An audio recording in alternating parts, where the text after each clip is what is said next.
Kinakabahan ako ngayon Yung isa, sinama ko lang dito. Bibili lang sana kami ng ano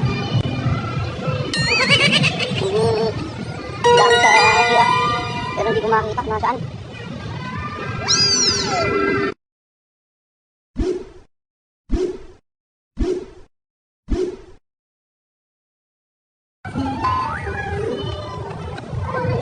Uy! Ay! Halika dito! Uy! Halika! Ano ba yan? Ano? Ayo, bibili lang tayo ng gamit sa siyang. Ano ba yan? Ano pinagawa mo? Pati nga! Ano? Bakit? Ano yan na naman, ha? Nagtitig pang ano na naman yan. Gamit sa CR yung sinasabi kong bibili, hindi yung mga makeup. Yan na naman tayo. Ay, yari na naman tayo sa mami mo yan. Anong gamit sa... Ayo, kailan pa naging gamit sa CR yung ano sa kuko? Oh, tingnan mo. Oh, ito, cotton bag ko, ito. Pero yan, oh. Ano? Anak mo, titig bro. Puro pang paganda mo yan, paganda yan Yari na naman ako yan Yan yung sinasabi ko sa'yo. Pag nandito tayo lagi sa mga department store, kung ano, kinakabahan ako sa'yo, kung ano-ano mga pinagkukuha mo. Wipes yan. Pati wipes. Maganda to, pwedeng ibig siya. Nak, yung budget, pambili lang sa gamit sa, ano, sa CR. Ano ang pinagbibili mo? Puro pang sarili mong gamit yan. Wala sa budget yan. Ay, bala ka magpaliwanag sa mami mo yan. Sinasabi ko sa'yo, pagka sinasama kita dito, kinakabahan lagi ako sa'yo. Oh, ito magagamit ko. Isuli mo yan. Ito magagamit ko. Bala ka, ikaw ang... Ito magagamit ko. Ayun, tigilan mo ko. Huwag kang ganyan, no?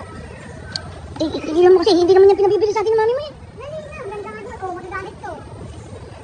Ay, bala ka magpaliwanag sa mami mo mamaya, mayayari na naman tayo. Doon tayo sa bilhin ano sa siya. O yan, bilhin mo yan. Yan yung pangilod, hindi yung... Suli mo na ito mga to, suli mo na. Suli mo yan. Wag. Suli mo na kasi. Ay, wag kasi, ito pang bilhin ko sa ano, mukha ko. Ay, bahala ka dyan, ikaw magbayad din ha.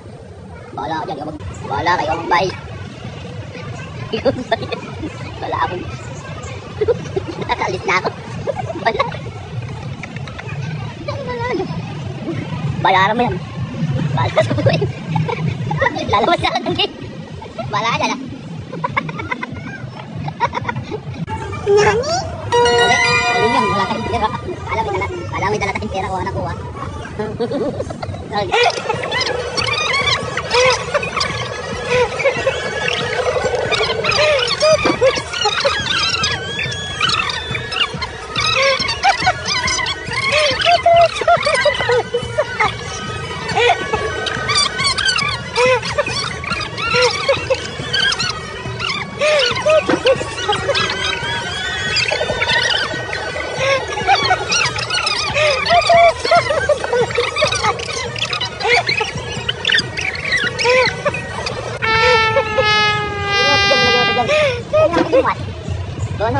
hindi mo. Oh, hindi mo mag-thank you sa bibili ko tayo. Ay, hindi na ako bibili. Iwanan ka rito. Iwanan kita. Ano? Ano na?